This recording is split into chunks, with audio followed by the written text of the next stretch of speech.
Praise the lord. ప్రతిరోజు అనుదిన వాక్యం ద్వారా మీరెంతగానో బలపడుతున్నారని నేను ఆశిస్తున్నాను.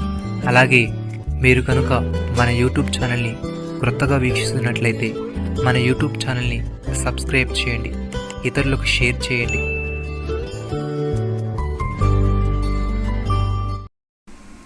నేను యెహోవానై ఉన్నానని మీరు తెలుసుకొందురు. మీరు బ్రతుకున్నట్లు నా ఆత్మను మీలో ఉంచి మీ దేశంలో మిమ్మల్ని నివసింపజేసేదను.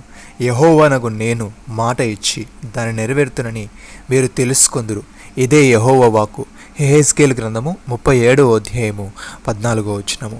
ప్రియమైన సహోదరి సహోదరులారా, ఇజ్రాయేలీలను దేవుని తెలుసుకునేందుకు ఆయన తన ఆత్మను వారిలో ఉంచి వారి దేశంలో వారిని నివసింపజేసేదని ఆయన ఇచ్చిన మాటను ఆయన నెరవేర్చువాడని వారు తెలుసుకొందురని ఆయన తెలియజేస్తున్నాడు. దేవుడు వారిలో తన ఆత్మను ఉంచి వారిని బ్రతికించువాడనై ఉన్నాడు. ప్రియమైన సహోదరి సహోదరులారా, ఒక వ్యక్తి దేవుని తెలుసుకునేందుకు అతనికి సహాయపడేది దేవుని ఆత్మని. దేవుని ఆత్మ ద్వారానే మనం ఆయనను తెలుసుకోగలము. దేవుడు తన ఆత్మను మనలో ఉంచి మనల్ని బ్రతికిస్తూ ఆయన ఇచ్చిన మాటను నెరవేర్చుటకు చాలిన వాడై ఉన్నాడు. భక్తుడి విధంగా అంటున్నాడు, దేవుని వాక్యము యథార్థమైనది, ఆయన చేయనిదంతయు నమ్మకమైనది, ఆయన నీతిని న్యాయమును ప్రేమించుచున్నాడు. లోకము యెహోవా కృపతో నిండి ఉన్నది. యెహోవా వాక్కు చేత ఆకాశములు కలిగెను, ఆయన నోటి ఊపిరి చేత వాటి సర్వ సమూహమును కలిగెను. సముద్ర జలములను రాశిగా కూర్చువాడు ఆయనే, అగాధ జలములను కోటలో కూర్చువాడు ఆయనే. లోకులందరూ యెహోవా యందు భయభక్తులు నిలుపవలెను, భూలోక నివాసులందరూ ఆయనకు విరువవలెను. సహోదరి సహోదరులారా, క్రీస్తు యేసునందు జీవమునిచ్చే ఆత్మ యొక్క నియమము పాప మరణాల నియమము నుండి మనల్ని విడిపించెను. ఎట్లనగా ధర్మశాస్త్రము దేనిని చేయజాలకపోయినో దానిని దేవుడు చేసెను.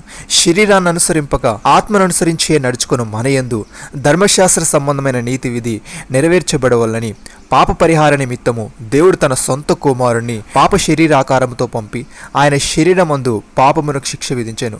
శరీరానుసారుడు శరీర విషయముల మీద మనస్సునంతురు, ఆత్మానుసారులు ఆత్మ విషయముల మీద మనస్సునంతురు.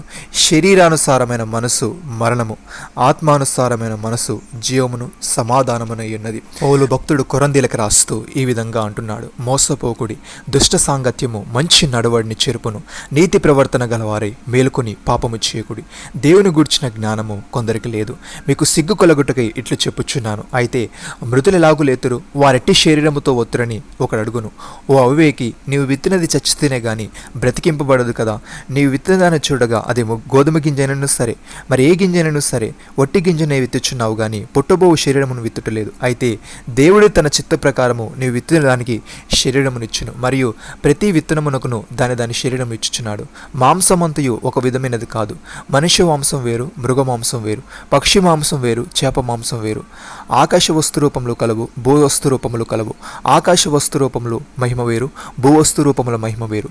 సూర్యుని మహిమ వేరు, చంద్రుని మహిమ వేరు, నక్షత్రములు వేరు. మహిమను బట్టి ఒక నక్షత్రమునకును మరి ఒక నక్షత్రమునకును భేదము కలదు కదా. మృతుల పునరుద్ధానమును అలాగే. శరీరము క్షయమైనదిగా విత్తబడి అక్షయమైనదిగా లేపబడును, ఘనహీనమైనదిగా విత్తబడి మహిమ గలదిగా లేపబడును, బలహీనమైనదిగా విత్తబడి బలమైనదిగా లేపబడును. ప్రకృతి సంబంధమైన శరీరముగా విత్తబడి ఆత్మ సంబంధమైన శరీరముగా లేపబడును. ప్రకృతి సంబంధమైన శరీరం ఉన్నది కదా, ఆత్మ సంబంధమైన శరీరం కూడా ఉన్నది. ఇందు విషయమై ఆదాము మొదటి మనుషుడు జీవమునందు ప్రాణి అయను అని వ్రాయబడి ఉన్నది. కడపటి ఆదాము జీవింపజేయబడి ఆత్మ అయను. ప్రియమైన సహోదరి సహోదరులారా, మనం ఆయనను చూడకపోయినను ఆయనను ప్రేమించుచున్నాము.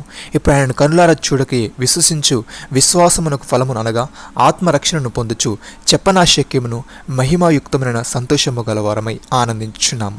మనకు కలుగు ఆ కృపను గూర్చి ప్రవచించిన ప్రవక్తలు ఈ రక్షణను గూర్చి పరిశీలించుచు తమ యందున్న క్రీస్తు ఆత్మ క్రీస్తు విషయములైన శ్రమలను గురించి వాటి తర్వాత కలుగు మహిమలను గురించి ముందుగా సాక్ష్యం ఇచ్చినప్పుడు ఆ ఆత్మ ఏ కాలమును ఎట్టి కాలమును సూచించు వచ్చెనో దాన్ని విచారించి పరిశోధించిరి.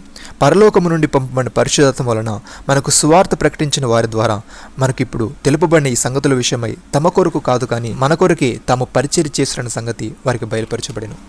దేవదూతలు ఈ కార్యములను తొంగి చూరగోరుచున్నారు. కాబట్టి మన మనస్సును నడుమ కట్టుకుని నిబ్బరమైన బుద్ధిగల వారమై యేసుక్రీస్తు ప్రత్యక్షమైనప్పుడు మనకు తేబడు కృప విషయమై సంపూర్ణ నిరీక్షణ కలిగి ఉండవలసిన వారమై ఉన్నాము. నమ్మిన వారు నాతో కలిసి ప్రార్థనలు ఏకీభవించండి. మమ్మల్ని మికిలిగా ప్రేమిస్తున్న మా ప్రియ పరలోకపు తండ్రి, నీ ఆత్మను మా యందుంచి నేను తెలుసుకునే గొప్ప భాగ్యాన్ని మాకు అనుగ్రహించావు తండ్రి. నీకు స్తోత్రములు దేవా. మేము ఆత్మానుసారముగా జీవిస్తూ ఆత్మ విషయం మీద మా మనసు ఉంచుకునే వారముగా ఉండుటకు సహాయము దయచేయమని, మేము నీతి ప్రవర్తన గలవారై మేలుకొని పాపము చేయకుండా మా మనస్సును నడుము కట్టుకొని నిబ్బరమైన బుద్ధి గలవారమై నీవు ప్రత్యక్షమైనప్పుడు మాకు తేబడు కృప విషయమై సంపూర్ణ నిరీక్షణ కలిగి ఉండుటకు కృప చూపమని, మీరు మాకిచ్చిన గొప్ప రక్షణ భాగ్యమును బట్టి మీకు వందనాలు చెల్లిస్తూ ప్రభు అయిన యేసుక్రీస్తు నామములో ప్రార్థిస్తున్నాము తండ్రి. ఆమేన్.